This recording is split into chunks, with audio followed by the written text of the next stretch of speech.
السلام علیکم ورحمۃ اللہ وبرکاتہ۔ سیدنا ابو درداء رضی اللہ عنہ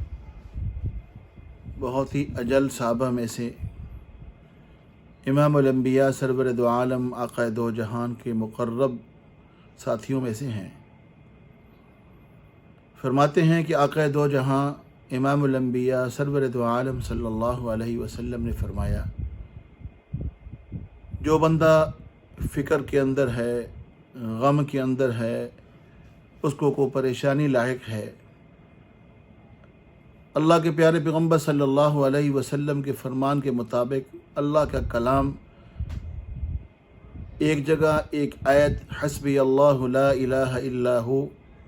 علیہ توکلت وہو رب العرش العظیم،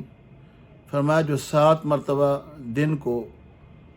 اور 7 مرتبہ رات کو یا صبح اور شام کہہ لیں، 2 دفعہ پڑھنے سے اللہ رب العالمین اس کی ایسی برکات نصیب فرماتے ہیں، بہر قسم فکر ہو، غم ہو، پریشانی ہو، اللہ اس سے کفایت فرماتے ہیں، اللہ کافی وافی ہو جاتے ہیں، اللہ اس غم فکر پریشانی کو گویا دور کر دیتے ہیں۔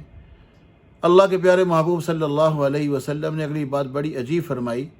یہ جو الفاظ میں کہہ رہا ہوں، حسبی اللہ لا الہ الا ہو علیہ توکلت وہو رب العرش العظیم، اس سے غم پریشانی دور تو ہونی ہے۔ وہ پڑھنے والا بندہ چاہے اس کو دل سے پڑھے چاہے دل سے نہ پڑھے، اللہ اس کو غم اور فکر سے دور کر دیں گے۔ اللہ مالک لم یزل عمل کرنے کی توفیق بخشے۔ والسلام علیکم ورحمۃ اللہ وبرکاتہ۔